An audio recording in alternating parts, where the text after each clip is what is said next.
प्यारे बच्चों नमस्कार। मैं विपिन एक बार फिर से आप सभी का स्वागत करता हूं और उम्मीद करता हूं आप बहुत अच्छे होंगे, बेहतरीन और ज़बरदस्त होंगे। तो जैसा कि बच्चों आप जानते हैं हम लोगों ने 3 डेमो क्लास तक चीज़ें पढ़ी थी और मेरे प्यारे बच्चा आज ये हमारी पहली क्लास है जो एप्लीकेशन चैनल पर हो रही है और ये उन्हीं बच्चों को मिलेगी, मतलब जिन लोगों ने कोर्स को परचेज़ किया है, राइट। तो सभी प्यारे बच्चा क्लास से जुड़ जाएंगे। सभी प्यारे बच्चा एक बार क्लास से जुड़ें।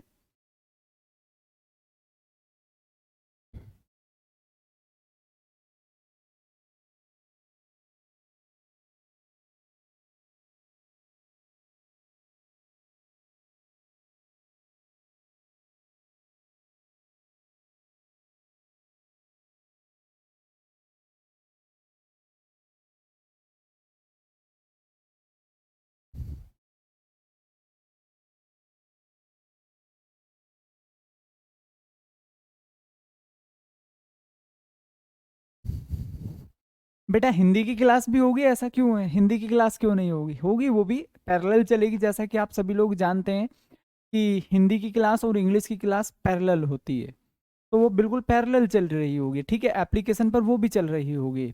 तो सभी प्यारे बच्चे क्लास से जुड़ जाएंगे और आज ही हम लोगों की सिनोनिम्स की क्लास है और मैं सिनोनिम्स आप सब लोगों के लिए लेकर आया हूँ। तो एप्लीकेशन पर जैसा कि आप जानते हैं ये हमारी पहली क्लास है, राइट प्यारे बच्चा। तो हिंदी की क्लास भी होगी बच्चे एप्लीकेशन पर, जैसे आप इसे देख रहे हैं सेम एज इट इज आप हिंदी की क्लास को भी देखेंगे। तो नवीन सर पढ़ा रहे होंगे या फिर बहुत जल्द आने वाले होंगे, 1-2 मिनट में, अगर अभी स्टार्ट नहीं हुई है। ठीक है भाई। तो बिल्कुल भी फिक्र ना करें, हिंदी की क्लास भी चलेगी आपकी और इसके पैरेलल ही चलेगी। इधर एप्लीकेशन पर मैं 9:30 बजे से इंग्लिश की क्लास ले रहा हूँ और नवीन सर 9:30 बजे से ही हिंदी की क्लास ले रहे होंगे, ठीक है, पैरेलल। तो आप बिल्कुल भी फिक्र मत करो, अगर अभी स्टार्ट नहीं हुई है तो 1-2 मिनट में हो जाएगी, ठीक है ना। चलो, तो इंग्लिश वाले बच्चे इधर ध्यान देंगे क्योंकि आज ये हम फिर से सिनोनिम पढ़ रहे हैं। मिल नहीं रहे बेटा, जैसे इंग्लिश देखिए ऐसे हिंदी हो जाएगी। जैसे कि आप एप्लीकेशन मतलब चैनल को ऑन करते हैं, एप्लीकेशन पर जाते हैं रोजगार विद अंकित पर, तो ऐसे ही ना देखो फोटो लगे होंगे इस तरीके से ब्रैकेट में। जैसे आपने देख लिया भाई इंग्लिश वाला पैरेलल, ऐसी नवीन सर की फोटो आ रही होगी, आप उस पर क्लिक कर दीजिएगा। लाइव का भी ऑप्शन होता है उसमें, उस पर चले जाइएगा, तो हर तरीके से आपको मिल जाएगी। कोशिश करके देखो और थोड़ा सा सर्च करो, मिलेगा। इंसान से कुछ नहीं छूटा है, अगर आप कोशिश करोगे सब उधर ही है। ऐसा कैसे हो जाएगा कि क्लास नहीं होगी? डेफिनेटली होगी मेरे भाई, उधर ही होगी। थोड़ा बॉक्स देखो किस में चली हुई है, उस पर क्लिक करो, मिल जाएगी आपको क्लास।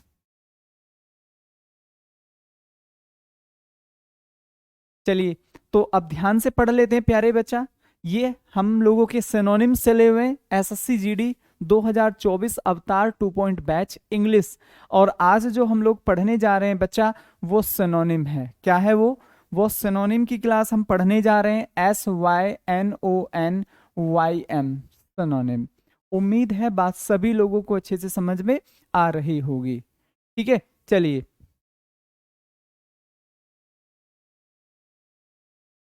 देखो चल गई है हिंदी की क्लास, ठीक है, चल गई है हिंदी की क्लास। एक बार आप सर्च करो तो ध्यान से देखना है।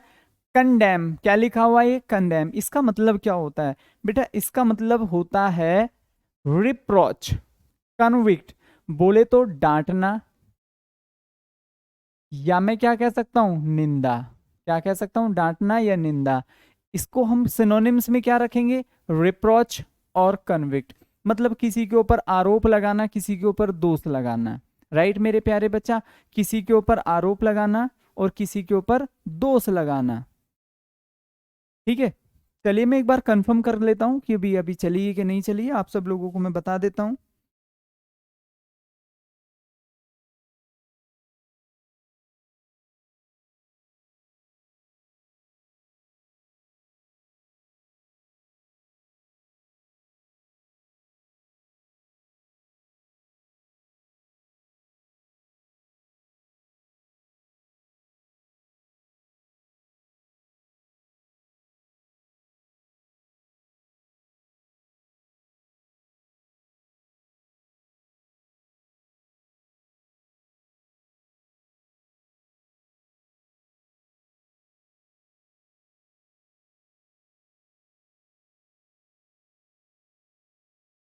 भाई ना आज आप लोगों की हिंदी की क्लास नहीं है, ठीक है ना। आज आप लोगों की हिंदी की क्लास नहीं है, जैसा कि अभी मैंने बात की भानु से, तो भानु ने बताया कि सर अभी आज हिंदी की क्लास नहीं है नवीन सर की, तो आज केवल इंग्लिश चलेगी। डेली आपको इसी टाइम पे हिंदी की क्लास मिलेगी, मतलब मंडे से, क्योंकि कल संडे है।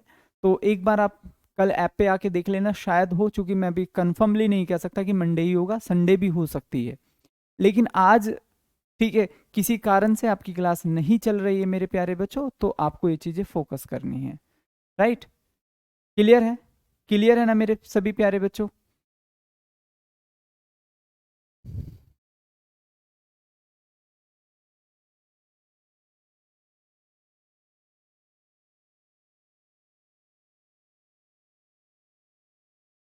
तो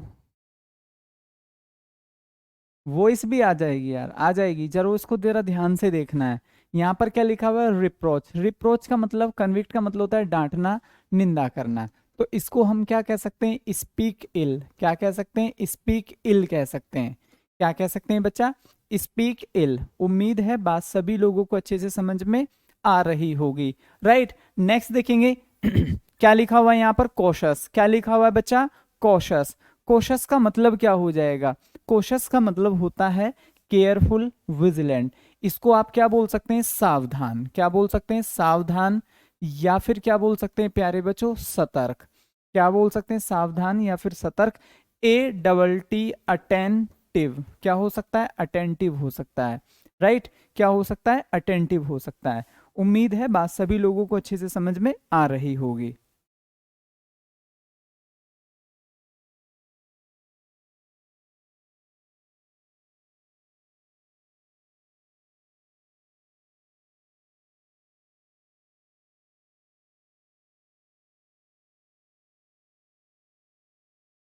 ठीक है, तो इतना बेसिक आपको याद रखना है। इतना बेसिक आपको याद रखना है। सर मेरी इंग्लिश बहुत वीक है, कोई दिक्कत नहीं है भी रवि राजपूत, कोई दिक्कत नहीं है।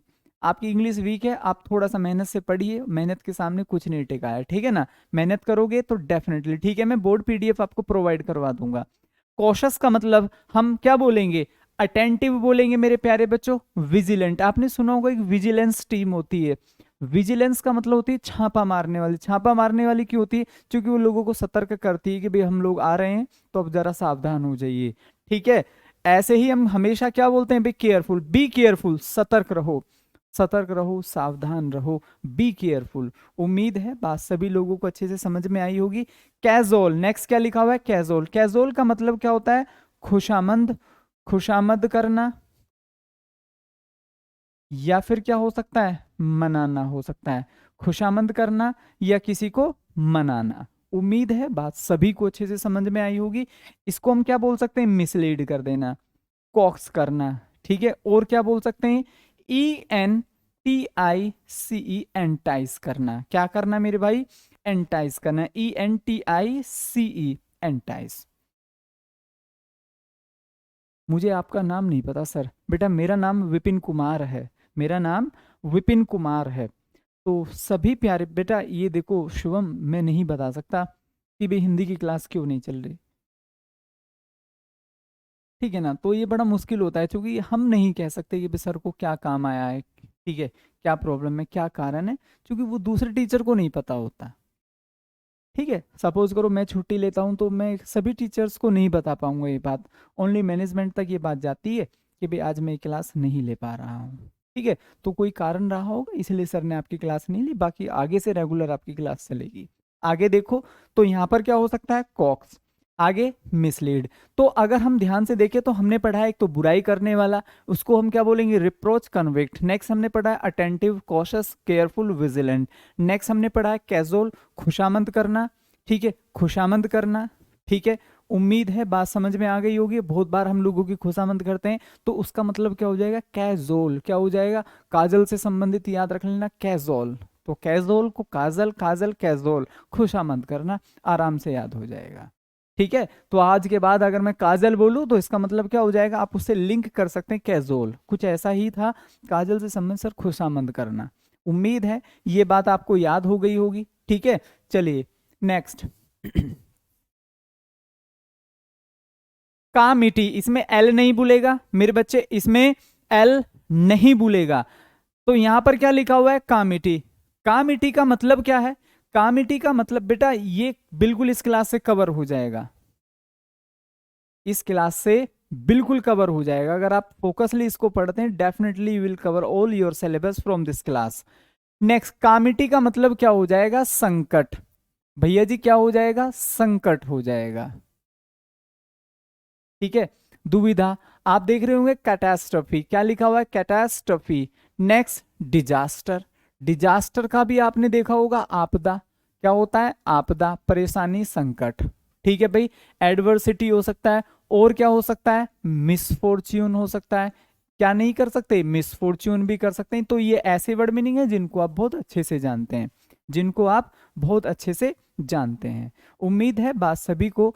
बेटा छोटे लाल यादव श्योरली नहीं कह सकता कि कल चलेगी, क्योंकि कल संडे है। ठीक है। तो आप लोगों को मैं बता दूं, आज नवीन सर की क्लास नहीं चल रही है, तो इस चीज को आप थोड़ा सा याद रखें। आज नवीन सर की क्लास नहीं चल रही है। कल के लिए मैं श्योरली नहीं कह सकता कल होगी या नहीं, लेकिन मंडे कंफर्म हो जाएगी। ठीक है। देखो तो जरा ध्यान से, कामिटी, मिसफॉर्च्यून और प्यारे बच्चों काटास्ट्रफी और डिजास्टर। नेक्स्ट क्या लिखा हुआ है, डायवर्सिटी। क्या लिखा हुआ है, डायवर्सिटी का मतलब होती है भिन्नता। जैसे कि हमने नेहरू जी का एक पार्ट पढ़ा है, भिन्नता। क्या हो जाएगी, भिन्नता, अलग अलग, असमानता, कई प्रकार का। तो हम इसको क्या बोल सकते हैं, many types, many kinds of, मतलब कई प्रकार के। तो डिफरेंसेस हो सकते हैं, वैरायटी हो सकती है, SORTS शॉर्ट्स हो सकते हैं, मतलब प्रकार, कई प्रकार के। जैसे कि भारत में भिन्न भिन्न प्रकार के, भिन्न भिन्न समुदाय के, भिन्न भिन्न जाति के, भिन्न भिन्न धर्मों के लोग पाए जाते हैं। तो ऐसे ही हम यहाँ पर क्या बोलेंगे, डायवर्सिटी। ठीक है। तो ये बात आप सब लोगों को बहुत अच्छे से याद रखनी है। ठीक है। चलिए आगे देखें। डिनाउंस। डिनाउंस का मतलब क्या हो जाएगा, अभी देखो ये वर्ड हमने शायद ऊपर पढ़ा है, सेंसर। नहीं पढ़ा है तो इसका मतलब फिर से, इसका मतलब होता है किसी को डांटना या धमकाना या निंदा। क्या कह सकते हैं, CHIDE, चाइल्ड। मैं बार बार क्यों लिखता हूं ये वर्ड, स्पीक इल। इसका मतलब हो जाता है आप किसी के बारे में, किसी के बारे में अच्छा नहीं सोच रहे हैं। बेटा नवीन सर की क्लास आज नहीं हो रही है, तो इस चीज को थोड़ा सा आप ध्यान दीजिए। आज नवीन सर की क्लास नहीं हो रही है। अगर नवीन सर बेटा खुद बोल रहे थे संडे में क्लास होगी, तो होगी फिर। मैंने तो ये बोला है कि भाई कह नहीं सकते कि कल संडे में क्लास, क्योंकि मैं श्योर नहीं हूं। मैं मंडे का श्योरिटी आपको दे सकता हूं कि मंडे में आपकी क्लास हो जाएगी। संडे में शायद वो क्लास ले भी लें और शायद नहीं भी। तो वो सर की मतलब चॉइस होगी। अगर उन्हें कोई काम नहीं होगा और कोई उनका मन करेगा तो वो क्लास ले लेंगे, ठीक है ना।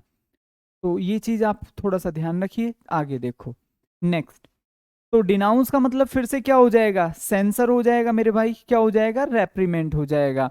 डायवर्सिटी का मतलब क्या हो जाएगा, डिफरेंस हो जाएगा, वैरायटी हो जाएगा। कामिटी का मतलब क्या हो जाएगा, कैटास्ट्रफी और डिजास्टर, राइट।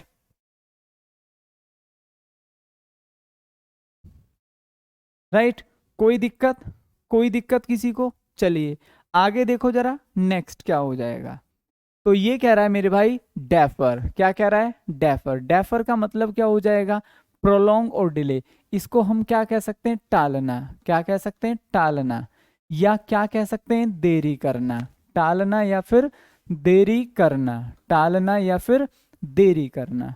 उम्मीद है बेटा हिंदी वाले क्यों लेंगे क्लास, अगर आप हिंदी पढ़ रहे हैं तो ये आपके सिलेबस में नहीं आएगा फिर इंग्लिश, क्योंकि हिंदी और इंग्लिश में से ऑप्शनल है। आप एक चीज पढ़िए कोई सी भी, या तो हिंदी पढ़िए या फिर इंग्लिश पढ़िए, क्योंकि वहां आपसे पूछा जाएगा कि आपका लैंग्वेज पेपर कौन सा है। ठीक है। चलो, तो उम्मीद है बात सभी को अच्छे से समझ में आ गई होगी। हिंदी वालों को कुछ नहीं करना है भैया जी, बैठ के रिवीजन करना है जो पीछे आपने पढ़ा है। ठीक है। जो पीछे पढ़ा है उसका रिवीजन करो। भाई कोई ब्लॉक नहीं है, हमारी इतनी हिम्मत नहीं कि हम आपको ब्लॉक कर दें। आपको पढ़ाने के लिए बैच चलाया तो आपको ब्लॉक क्यों करेंगे? ठीक है, तो ये चीजें अपने दिमाग से निकालो कि आप ब्लॉक हैं। धीरज तिवारी सर प्लीज बताएं, मैं बहुत परेशान हूं कि वो कैब्स ब्लैक बुक। अरे कहीं से भी पढ़ो मेरे भाई, बुक मैटर नहीं करती, आपका पढ़ना मैटर करता है। ठीक है, ब्लैक बुक से पढ़ो, एसपी बख्शी से पढ़ो, जहां से भी आपको पढ़ना है, अपने जो हमारी किताब है उससे पढ़ो, कहीं से भी पढ़ो। बुक तो सभी अपने आप में औसम है, अच्छी है, बुक कभी बेकार नहीं होती। हर बुक आपको एग्जाम क्लियर करा सकती है। ठीक है ना धीरज बाबू, तो अपने दिमाग से ये चीज निकालो यार, मैं इसको पढ़ लूंगा तो क्या पता इससे हो ना हो, लेकिन इससे हो जाएगा। अगर आपने इसको पढ़ लिया इससे भी हो जाएगा, इसको पढ़ लिया इससे भी हो जाएगा। मैटर करता है आपका क्वालिटी स्टडी। तो आप 10th और 12th पास कर चुके हैं और आप एक मतलब डिफेंस ज्वाइन करने जा रहे हैं, तो आप बहुत अच्छी समझदारी रखिए। नेक्स्ट देखो, डिलाइटफुल, इसका मतलब क्या हो जाए? अब देखो यहाँ पर डेफर का मतलब होता है टालना, देरी करना, डिले हो जाएगा, प्रोलोंग हो जाएगा, और मेरे भाई प्रो क्या बोलेंगे? प्रोक्रेस्टिनेट। क्या हो जाएगा? प्रोक्रेस्टिनेट का मतलब भी होता है टालना, देरी करना, या फिर हम इसको और क्या कह सकते हैं बेटा? सिनोनिम में ये भी हो सकता है पोस्टपोन। क्या हो सकता है? पोस्टपोन हो सकता है, राइट। इसका मतलब भी टालना या फिर देरी करना होता है। उम्मीद है बात सभी को अच्छे से समझ में आ गई होगी। नेक्स्ट, नहीं बेटा कुणाल, मैं बार बार बोल रहा हूं यार, हिंदी और इंग्लिश में से एक पेपर आपको देना है। ठीक है, या तो आप शिवा हिंदी दीजिए या फिर इंग्लिश दीजिए, दोनों थोड़ी देने हैं आपको। अगर दोनों ही देने होते तो फिर अलग अलग टाइम पे क्लास नहीं होती, हिंदी की अलग टाइम पे होती, इंग्लिश की अलग, क्योंकि वो सभी को पढ़नी पड़ती। नेक्स्ट, डिलाइटफुल, प्लीजेंट और फैसिनेटिंग, इसका मतलब होता है सुहावना।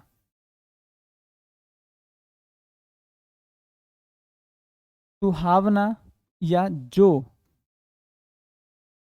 मन को भाए, जो मन को भाए। ऐसा होता है ना, बहुत अच्छा लग रहा है, ठीक है, बहुत अच्छा लग रहा है, सब कुछ देखने में अच्छा लग रहा है। जैसे कभी कभी हम कहीं घूमने चले जाते हैं तो ओवर देन हम बोलते हैं व्हाट अ प्लीजेंट सरप्राइज, आप आए। ठीक है, what a pleasant day. Pleasant का मतलब होता है जब आपको देखने में, महसूस करने में बहुत अच्छा लगे। तो आज के बाद जब भी आप बोलें प्लीजेंट, तो उसको आप क्या बोल सकते हैं? डिलाइटफुल भी बोल सकते हैं, फैसिनेटिंग भी बोल सकते हैं, ठीक है, एंटाइस, एंटाइस भी बोल सकते हैं, ALLURING, एल्यूरिंग भी आप बोल सकते हैं। What a alluring day it was. ठीक है, आज का दिन बहुत बढ़िया था। आज का दिन बहुत बढ़िया था। What a alluring arrival of yours, क्या भाई शानदार अराइवल है आपका, आगमन। ठीक है, तो आप क्या बोल सकते हैं? एल्यूरिंग। एनॉर्मस का मतलब क्या हो जाएगा? एनॉर्मस का मतलब होता है मेरे दोस्त विशाल। अब ये वो वाला विशाल नहीं जो आपके मोहल्ले पड़ोस में रहता है, विशाल का मतलब बड़ा। ठीक है, या मैं इसको विशाल ना करके ये लिख दूं, विशाल का है। जैसे कि एलिफेंट, व्हेल मछली, ये क्या है? ये बहुत ही विशाल काय हैं, बहुत बड़े जीव हैं। तो इनको हम क्या बोलेंगे? एनॉर्मस। Reverence, honour. ठीक है, ये हटा दीजिएगा, ये मिस टाइप हो गया है। ठीक है भाई, इसको आप क्या बोलेंगे? एनॉर्मस, MASSIV, मैसिव, या फिर क्या बोल सकते हैं? ह्यूज।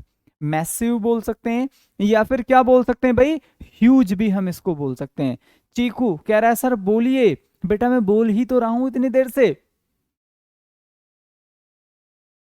बिल्कुल सफिशियंट है भाई, सीपीओ के लिए ये क्लास आप ले सकते हैं, सफिशियंट है। और बाकी इससे अलग आप मार्केट से लाके सीपीओ के प्रीवियस पेपर लगा लीजिए। सर आपकी टेक्निकल टीम लापरवाह है, मेरा रिप्लाई नहीं दे रहे हैं। इतना क्यों यार? ठीक है, आप भी थोड़ा कोऑपरेटिव बन जाइए मेरे भाई।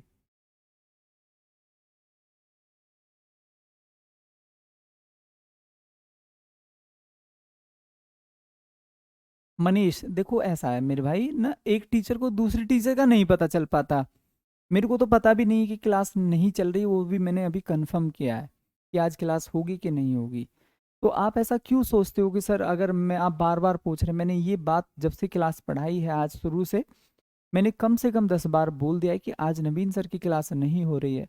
अब इतना सुन के आप छोड़ दीजिए, ठीक है, नहीं हो रही है तो कुछ कारण रहा होगा, ये होती है कॉपरेशन और अंडरस्टैंडिंग, ठीक है ना।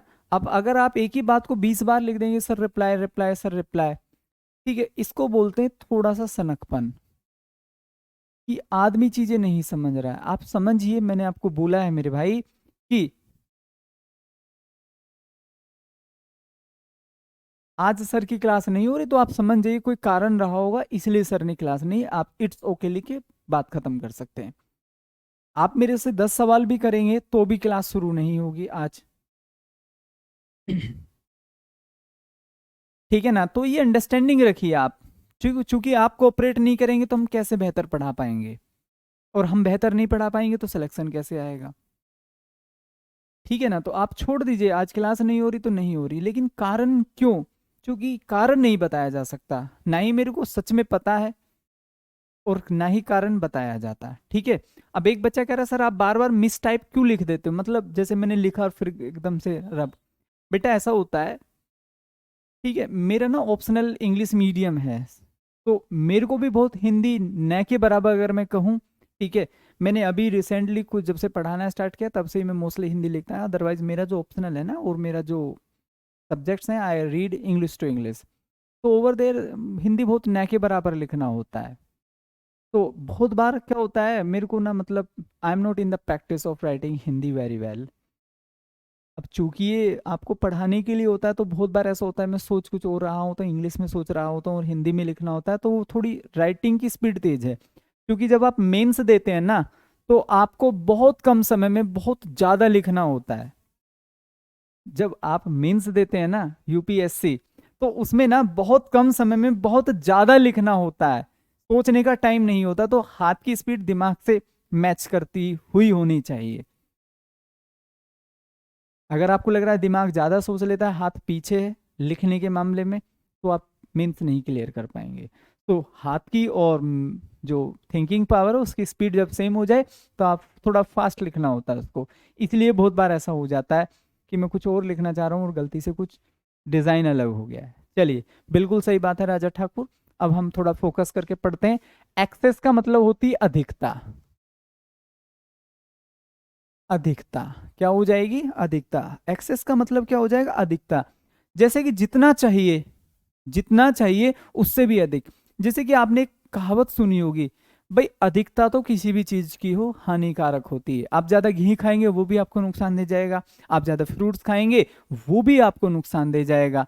आप कुछ भी ज्यादा करिए जो आपको लगे कि आप हद से ज्यादा कर रहे हैं, कुछ भी, खाना पीना घूमना, ठीक है, खेलना, वो आपको नुकसान दे जाएगा। तो एक्सेस का मतलब होती है अधिकता, ठीक है। इसको हम क्या बोलें, एक्स्ट्रा वेजेंस, ठीक है। एक्स्ट्रा वेगेंट होता है, एक्स्ट्रा वेजेंस हो सकता है, ठीक है। तो इसमें आपको क्या याद रखना है, सरप्लस, ठीक है। PLENTIFUL, प्लेंटिफुल, मतलब जितना आपको चाहिए उससे भी अधिक। अधिक। अगर मैं 2 रोटी खाता हूं और कोई मेरे को जाकर, ठीक है, 10 रोटी खिला दे, ठीक है भाई मनीष, तो वो क्या हो जाएगी, गुड मॉर्निंग, तो वो अधिकता हो जाएगी। ठीक है, आगे देखो नेक्स्ट, एम्ब्रेस। एम्ब्रेस का मतलब होता है गले लगाना। गले लगाना क्या हो सकता है, गले लगाना, एडॉप्ट या फिर हग, ठीक है। इसका मतलब क्या होता है, गले लगाना, एक्सेप्ट करना, और क्या हो सकता है, ACCEPT, एक्सेप्ट क्या हो सकता है, एक्सेप्ट हो सकता है, स्वीकार करना या फिर गले लगाना। उम्मीद है बात सभी लोगों को अच्छे से समझ में आ गई होगी। आई होप कि आपको मेरी बात अच्छे से समझ में आ रही होगी। तो आज के बाद जब भी मैं एम्ब्रेस की बात करूंगा तो गले लगाना होता है, ठीक है। आप अपने दुश्मनों को भी गले लगाइए और उनको एक प्यार का पाठ पढ़ाइए और उनको अच्छे से रहना सिखाइए। नेक्स्ट आता है एक्सेस। इसका मतलब होता है एक्स्ट्रा वेगेंस और सरप्लस। नेक्स्ट है भाई फ्यूड। फ्यूड का मतलब होता है आपसी झगड़ा। आपसी झगड़ा। आपने देखा होगा, मतलब जो घर परिवार होते हैं जमीन जायदाद को लेकर, उनमें आपसी झगड़ा हो जाता है, ठीक है। एम्पल भी होता है, बिल्कुल सही बात है। तो उनमें क्या हो जाता है, आपसी झगड़ा हो जाता है कि भाई तूने मेरी ज़मीन ज़्यादा ले ली, ठीक है, मैं तो इधर रहता, ये वाला हिस्सा तो मेरे उसमें आना चाहिए था। अब क्या है, डंडा बज रहा है आपस में एक दूसरे पर। तो ये क्या है, हाँ भाई Sitaraj, there is no problem to speak in English, so I really feel comfortable while speaking English. Whenever I think, whenever I think that I must use Hindi, so sometimes I get stuck while speaking Hindi, and sometimes I find myself unable to speak whatever I want to speak and whatever I want to deliver. ठीक है, तो बहुत बार ऐसा होता है कि जब आप प्रैक्टिस में होते हैं तो sometimes I feel myself unable to express my views in Hindi very well. तो आपको सिंपली ये देखना है प्यारे बच्चे कि आपसी झगड़ा हो जाता है दो लोगों के बीच, तो उसी को हम क्या बोलते हैं, फ्यूड बोलते हैं। वैसे जो ये वर्ड यूज होता है ना, फ्यूड, FUED, इसका मतलब होता है प्यारे बच्चा, दो परिवारों के बीच आपसी झगड़ा। इसी को हम क्या कह सकते हैं, स्ट्राइफ। स्ट्राइफ का मतलब क्या होता है, कहा सुनी। क्या होती है, कहा सुनी। दो लोगों के बीच हाथापाई, जैसे बस वगैरह में सीट को लेके हो जाती है, ठीक है, उसने उसको मारना शुरू कर दिया, उसने उसको मारना शुरू कर दिया। मतलब कितना था, सिर्फ सीट को लेके बस में। आपने देखा होगा एक आदमी ना, मतलब एक महिला भी आप कह सकते हैं, अगर बस स्टैंड पे खड़े होने की नौबत आए तो वो 2 घंटे खड़े हो सकते हैं। अगर उनको 10 मिनट के रास्ते पर कहीं जाना है तो everybody wants seat inside the bus while travelling. उनको सीट चाहिए, they can not manage inside the bus, they can manage this at the bus stand, they can stand very well there. वो वहां खड़े हो सकते हैं 2 घंटा भी, लेकिन बस के अंदर आने के बाद उनको सीट चाहिए। टिकट कंडक्टर कहता है मैडम सीट, मैडम टिकट ले लीजिए, वो कहते भैया अभी तो मैं खड़ी हूं, अभी कैसे, पहले बैठ जाने दो तब मैं टिकट लूंगी। दैट इज, समझ रहे ना, तो दैट इज, तो ये इतनी आसान है मेरे भाई। फ्यूड का मतलब होता है स्ट्राइफ, क्वेरल का मतलब होता है झगड़ा, ये तो बेसिक है, आप सभी लोग जानते होंगे। मैंने कब सीखा था ये स्ट्राइफ, मैंने ये वर्ड अखबार से सीखा था, जब मैं अखबार पढ़ता था और उसमें आया था सलमान खान को लेके ये शब्द, आज भी मुझे याद है, मैंने तब इसको याद किया था। ठीक है ना, मीडिया से उनकी कोई आपस, मीडिया में, मीडिया से सलमान खान की कोई कहा सुनी हाथापाई होगी, तब मैंने इसको याद किया था। आगे देखो नेक्स्ट, बेटा मैथ्स में भी यार क्या इंग्लिश और क्या हिंदी, ठीक है, मैथ्स में क्या हिंदी और क्या इंग्लिश, कैसी बातें करते हो आप, सर इंग्लिश में चाहिए।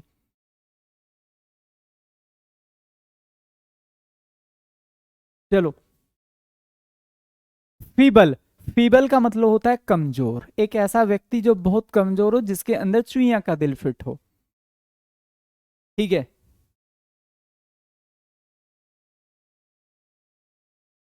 देर इज नो प्रॉब्लम अंकित, ठीक है। आपको मैं मोस्टली ट्राई करता हूँ कि सारी चीज़ें इंग्लिश टू इंग्लिश एक्सप्रेस करूँ, जिससे कि आप सब लोगों को ज़्यादा कंफर्टेबल हो।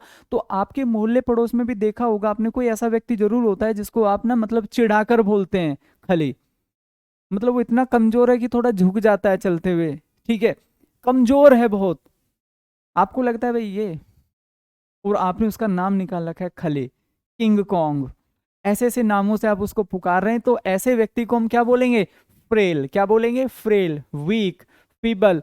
इसको और क्या बोल सकते हैं, टीमिड भी तो बोल सकते हैं भाई, बिल्कुल बोल सकते हैं टीमिड। इन सभी का मतलब होता है डरपोक, कायर, कमजोर, ठीक है। एक ऐसा व्यक्ति जो रात को अकेले भी उठकर टॉयलेट नहीं जा रहा है, मम्मी को साथ लेके जा रहा है, बड़ा होने के बावजूद भी, ठीक है। चलिए आगे देखो नेक्स्ट, फ्राइटफुल, इसका मतलब होता है डरावना। अब कमजोर आदमी क्या होता है, डरा हुआ होता है, डरावना, ठीक है। डरपोक भी बोल सकते हैं, डरावना, भयंकर, डरपोक। तो उम्मीद है मेरे प्यारे बच्चों, ठीक है भाई यतेंद्र मेरे भाई, मैं फोकस कर रहा हूं इधर ही, वैसे अब मैंने, ठीक है, आई जस्ट लीव।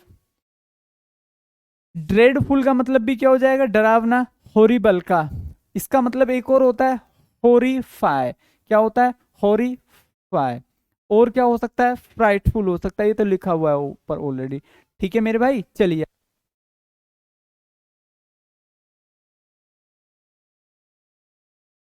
तो फ्राइटफुल का मतलब क्या हो जाएगा, डरावना, ठीक है भाई, क्या हो जाएगा, डरावना। आगे ग्लैमरस, ग्लैमरस का मतलब होता है, अगर आप देखें आजकल की जो दुनिया है ना, वो बहुत ग्लैमर की दुनिया है।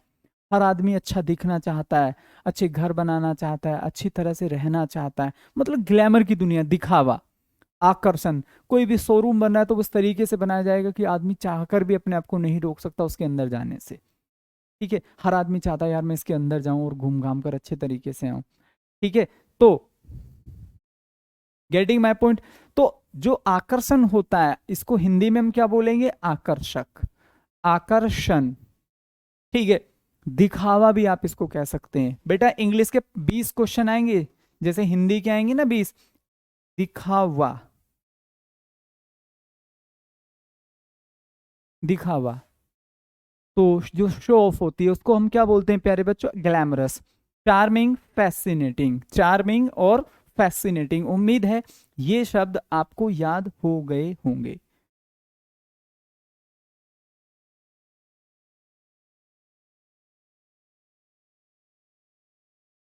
आगे देखो नेक्स्ट, क्रूशियल। क्या लिखा हुआ है भाई? क्रूशियल। चार ऑप्शन है, जल्दी से बता दो क्या हो सकता है।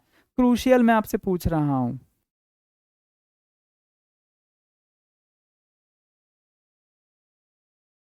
बेटा एसएससी जीडी में नरेशन और वॉइस नहीं आते धीरज, ये दोनों चीज नहीं आती मेरे भाई। ना तो नरेशन आएंगे और ना ही एक्टिव पैसिव वॉइस आएंगे।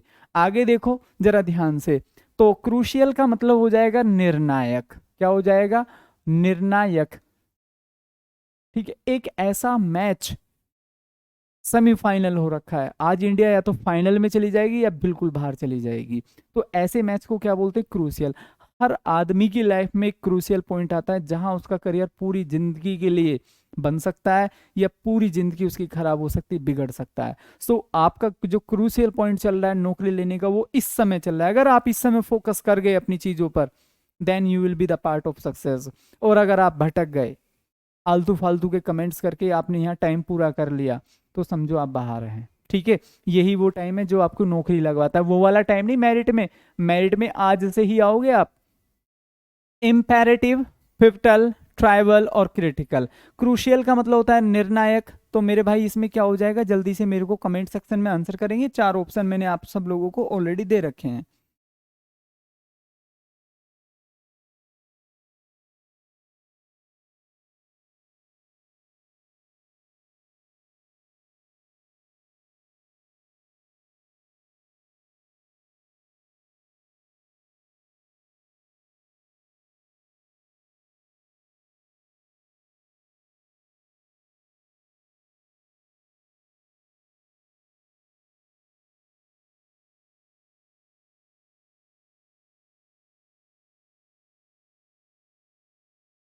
बहुत बेहतरीन।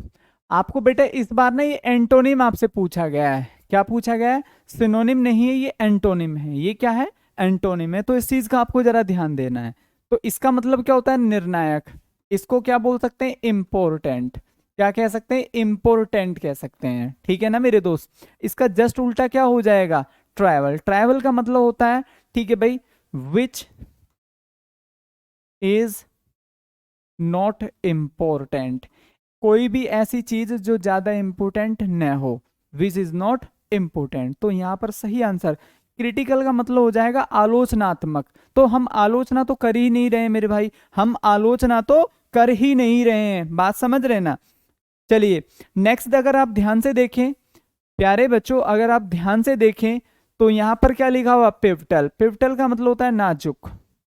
उम्मीद है बात सभी को समझ में आ रही होगी। पिवटल का मतलब क्या हो जाएगा मेरे प्यारे बच्चों?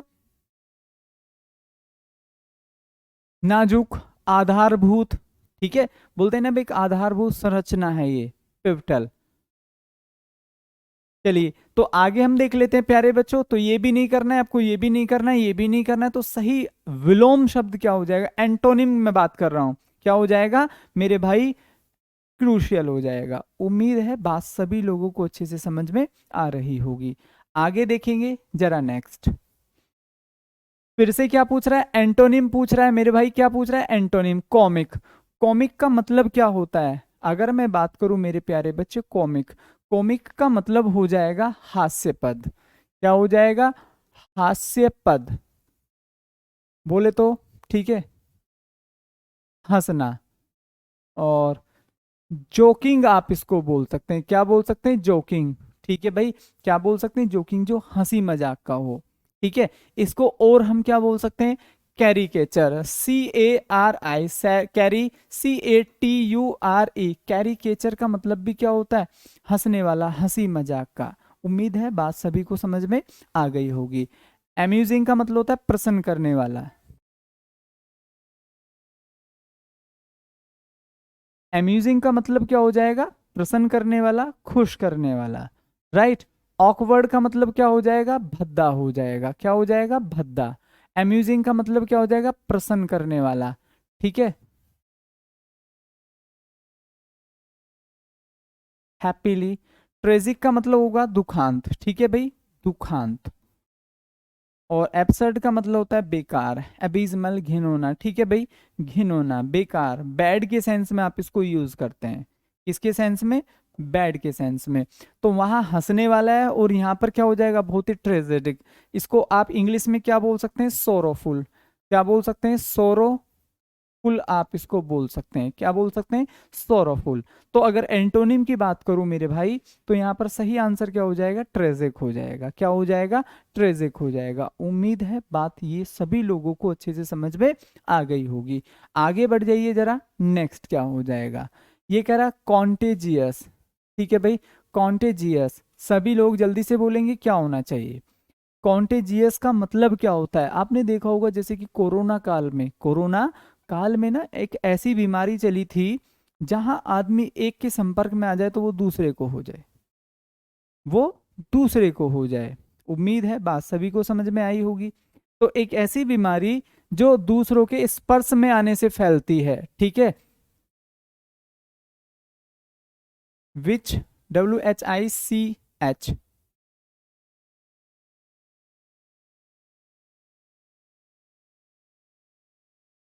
विच स्प्रेड्स इन समवन कॉन्टैक्ट, जो किसी के कांटेक्ट में आने से फैलती है, ऐसी बीमारी को हम लोग क्या बोलते हैं प्यारे बच्चों, कॉन्टेजियस। तो सेपरेटेड का मतलब एक तो आदमी एक ही संगत में आ रहा है, टच में आ रहा है। ठीक है, और सेपरेट का मतलब हो रहा है अलग हो रहा है। तो ये हम लोगों का यहाँ पर क्या हो सकता है, राइट एंटोनिम हो सकता है। ये हम लोगों का क्या हो सकता है, राइट एंटोनिम हो सकता है। उम्मीद है बात सभी लोगों को अच्छे से समझ में आ रही होगी। राइट।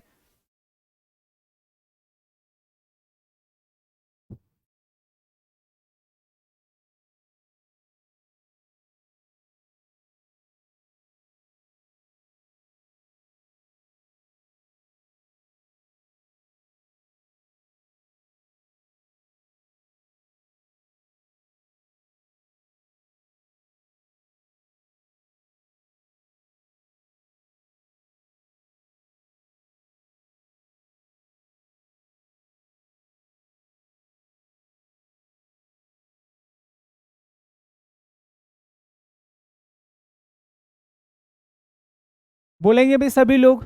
तो नेबरिंग का मतलब क्या हो जाएगा भाई, ये भी पड़ोसी होता है, ये भी क्या होता है, पड़ोसी होता है, टच में आना, नेबरिंग। नेबर का मतलब क्या होता है, पड़ोसी। तो इसका मतलब आप किसी के टच में आ रहे हैं। क्लियर हुआ। तो इसका मतलब क्या हो सकता है, पड़ोसी। क्या हो सकता है, पड़ोसी। ठीक है। फैमिलियर भी तो आप इसको बोल सकते हैं भाई, आपका जो पड़ोसी होता है, फैमिलियर, वो आपसे क्या होता है, परिचित होता है। एड ज्वाइनिंग का मतलब होता है किसी से जुड़ना, to connect someone, CONNECT, connect someone, भाई किसी के साथ जुड़ना। किसी व्यक्ति ने कोई ऑफिस खोला है, स्कीम्स चलाई है, तो उससे आके लोग जुड़ रहे हैं, तो वो क्या हो रहे हैं, एड ज्वाइन हो रहे हैं। कॉन्टेक्चुअल का मतलब भी क्या होता है, स्पर्श होता है, स्पर्श में आना, कनेक्शन में आना। तो ये सभी क्या हो सकते हैं, सिनोनिम। जबकि हम बात किसकी कर रहे हैं, एंटोनिम। एंटोनिम क्या होता है, विलोम। उम्मीद है बात सभी को अच्छे से समझ में आ गई होगी। राइट। आगे देख लीजिएगा जरा, नेक्स्ट, कंज्यूम। कंज्यूम का मतलब क्या हो जाएगा, आपने देखा होगा एक कंज्यूमर कोर्ट होता है बेटा। एड ज्वाइनिंग का मतलब होता है किसी भी संस्था, किसी भी ग्रुप से जुड़ना। मैंने कोई संस्था खोली और दो चार लोग मैंने बोला कि ठीक है आइए हम आपको नौकरी देंगे, तो वो हमारे साथ अगर जुड़ते हैं तो एड ज्वाइन करते हैं। आगे देखेंगे, कंज्यूम। कंज्यूम का मतलब क्या होता है, कंज्यूमर कोर्ट होता है, कंज्यूमर कोट होता है, कंज्यूमर नंबर होता है। कंज्यूमर का मतलब होता है, मतलब आप समझिए उपभोग करता, और कंज्यूम का मतलब क्या होता है, उपयोग, उपभोग। क्या होता है, उपभोग। जैसे कि हम डिफरेंट डिफरेंट मार्केट में सामान आ रहे हैं, चिप्स आ रहे हैं, बिस्कुट आ रहे हैं, ठीक है। तो सत्यम, मेरा नाम विपिन कुमार है मेरे भाई। मार्केट में बिस्किट आ रहा है, मूंगफली आ रही है, खाने के बहुत सारे आर्टिकल्स हैं, ठीक है, जिनका हम उपभोग करते हैं खाने के रूप में। तो हम उनको क्या कर रहे हैं, कंज्यूम कर रहे हैं। हम उनको क्या कर रहे हैं, कंज्यूम। एक चीज जिसको आप एक्सेप्ट कर रहे हैं, जिसको आप एक्सेप्ट कर रहे हैं, तो इसका जस्ट उल्टा क्या हो सकता है, इसका जस्ट उल्टा क्या हो सकता है, सेव, एडजस्ट, एब्जॉर्ब और डिवर। सभी प्यारे बच्चे एक बार जल्दी से कमेंट सेक्शन में आंसर करेंगे।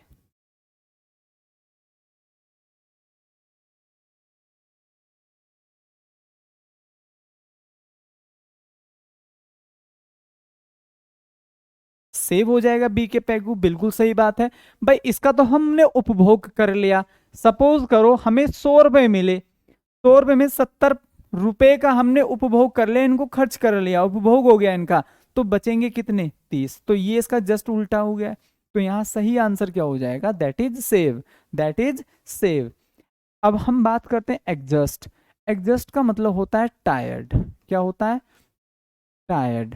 एब्जोर का मतलब होता है, अगर आप देखें तो इसको भी आप बोल सकते हैं भाई खर्च करना। क्या हो सकता है, खर्च करना, EXPENSE, एक्सपेंस, ठीक है। डेवर, प्रयत्न। आगे देखेंगे नेक्स्ट। बेटा हिंदी की क्लास क्यों नहीं तू अब आया यार, मैंने कई बार बता दिया दोस्त, ठीक है ना भाई दोस्तों। तो ये आज की क्लास हम लोग यहीं रखते हैं। उम्मीद है बात सभी लोगों को अच्छे से समझ में आ रही होगी, ठीक है। सो आज की अपन लोग यहीं रखते हैं क्लास को। और जितना भी मैंने अभी तक आप लोगों को कराया कल और आज, आप इसका एक बेहतर रिवीजन करेंगे प्यारे बच्चों, आप इसका एक बेहतर रिवीजन करेंगे, मुझे पूरी उम्मीद है, ठीक है।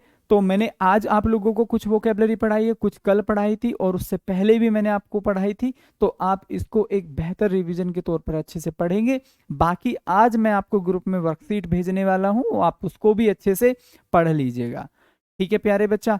तो आप उसको अच्छे से पढ़ेंगे, और जितना भी मैं आपको वर्क देता हूं उसका आपको बार बार आपको उसका रिवीजन करना है।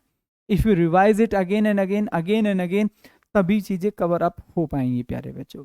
अब चाहे उसमें हिंदी हो, जीएस हो, इंग्लिश हो, मैथ्स हो, कोई भी सब्जेक्ट हो, रिवीजन सभी के लिए मस्ट है। रिवीजन जो है ना वो सभी के लिए प्यारे बच्चा क्या होगा, मस्ट होगा। जितना आपका बेहतर रिवीजन होगा उतना ही, ठीक है, उतना ही चीजें आपको अच्छे से कवर अप करनी है। तो मुझे पूरी उम्मीद है, ठीक है, मुझे पूरी उम्मीद है कि आप सभी लोग एक बेहतरीन रिवीजन के साथ, ठीक है, मंडे की क्लास में प्रस्तुत होंगे, ठीक है गुड़िया। तो मिलते हैं फिर ऑन मंडे, तब तक के लिए प्यारे बच्चा बाय बाय। और दूसरी बात मैं आपको बता दूं, आपको 2 कॉपी तैयार करनी है अब, जिनको आप रजिस्टर भी बोलते हैं। एक तो बनाना है आपको वोकैब्स का, ठीक है प्यारे बच्चा, एक बनाना है आपको ग्रामर सेक्शन का। किसका मेरे भाई, ग्रामर सेक्शन का। अब जैसे मैंने इसमें वर्ब टॉपिक कराया है, मैं आपको तरीके बता रहा हूं। ऊपर वर्ब लिखेंगे और उसके जितने भी रूल हैं, जैसे मैंने आपको इसमें सपोज करेगा 8 रूल पढ़ाए हैं, तो जहां पर भी आपने वर्ब लिखा है, वर्ब टॉपिक, उसी के बराबर में आप लिखेंगे इसमें ऐसे करके टोटल रूल 8। इसमें कितने रूल्स पढ़ाए हैं, 8। तो जब भी आप वर्ब्स को फॉलो करेंगे तो आपका एक बेहतर रिवीजन होगा। आपको पता होगा वर्ब्स में हमें 8 रूल्स पढ़ाए गए हैं, टाइम एंड टेंस में हमें 15 रूल पढ़ाए गए हैं, ठीक है। नाउन में हमें 12 रूल पढ़ाए हैं, प्रोनाउन में हमें 10 रूल पढ़ाए हैं, कंजक्शन में हमें 14 रूल पढ़ाए हैं। तो हर टॉपिक के आपको रूल भी पता है, इतने रूल आप उनका उंगलियों पर रिवीजन कर सकते हैं इस तरीके से। बिल्कुल सफिशियंट है भाई मेरा पढ़ाया हुआ, ठीक है ना, बिल्कुल सफिशियंट होगा। तो आप उसको बेटा, आपको अजय शर्मा, आपने टेलीग्राम चैनल से, आपको जैसे ही आपने बैच परचेज किया तो नीचे की लिंक दिया, उस पर क्लिक करो, डायरेक्ट आप ग्रुप में पहुंच जाएंगे। और एक मैसेज छोड़ देना, उससे आप डायरेक्ट एक्टिवेट हो जाएंगे ग्रुप में, ठीक है। कुछ नहीं करना होता, बहुत आसान होता है। जो डिस्क्रिप्शन में लिंक दिया होता है उसको आपको जाके क्लिक कर देना, सीधा आप टेलीग्राम चैनल में जाके गिरेंगे, और जैसे टेलीग्राम चैनल में जाके गिरेंगे वहां एक मैसेज जैसा भी आपको लगे, कोई आपको डाउट पूछना, सीधा टाइप करो और सेंड कर दो। मंडे होगी बे गौरव, मेरी जो क्लास होगी ना नेक्स्ट ऑन मंडे। दूसरा वोकैब्स की कॉपी को 3-4 भागों में आपको डिवाइड कर लेने, जैसे स्टार्टिंग के कुछ पेजेस बैक टू बैक छोड़ देने आपको सिनोनिम के लिए। आपने पता चला भाई ये हमारे सिनोनिम हो गए। इज इक्वल टू में साथ में आगे लिखते रहो, इज इक्वल टू में जो उसका आंसर है साथ में लिखते रहो, इज इक्वल टू में साथ में, इस तरीके से। तो आपको पता चलेगा भाई आपने टोटल 200 सिनोनिम पढ़े और 200 के डबल 400 हो गए। बैक टू बैक आप उनका रिवीजन करते रहेंगे। ऐसा मत कर लेना यहाँ सिनोनिम भी आ गए, अगले पेज पे एंटोनिम, फिर अगले पेज पे वन वर्ड सब्स्टिट्यूशन, आपका दिमाग खराब हो जाएगा। ठीक है, आपको लगेगा यार ये तो कुछ मजा ही नहीं आया। एक साथ लगातार आपके सिनोनिम होने चाहिए, थोड़े से पेजेस छोड़ देना, फिर आगे लिख देना एंटोनिम्स का बना लेना 5-10 पेजेस, फिर आगे छोड़ देना, फिर वन वर्ड सब्स्टिट्यूशन का 10-15 पेजेस एक साथ। इस तरीके से आप इनको छोड़ते चले जाओ। आप देखना आपके ऐसे नोट्स बनेंगे, कोई भी एग्जाम देना। अभी आपने 12वीं पास करके एसएससी जीडी दिया है, इन्हीं नोट्स को बार बार पढ़ते रहो। आप देखना सीजीएल भी आपका तैयार हो जाएगा, सीपीओ भी आपका तैयार हो जाएगा, जैसे आपकी ग्रेजुएशन कंप्लीट हो जाएगी। बाकी जिन जिन लोगों ने सीजीएल निकाला, सीपीओ निकाला, वो भी कभी 12वीं पास करके गए होंगे, बस ये याद रखना। उनको भी 12वीं पास करने के बाद जरूरी नहीं उस बंदे ने सीजीएल निकाला तो क्या उसने जीडी नहीं दिया हुआ, क्या पता वो जीडी में कभी पास ही ना हुआ हो। वो पढ़ता गया और उसने एक दिन सीजीएल निकाल लिया। ठीक है ना। हाँ, सिनोनिम्स का मतलब पर्यायवाची होते हैं। तो उम्मीद है आप सभी लोगों को ये क्लास बेहतर और अच्छे से समझ में आई होगी। बाकी हम और मेहनत करेंगे, आप भी करना, मैं भी। मिलते हैं फिर कल, तब तक के लिए bye bye, see you tomorrow, जय हिंद।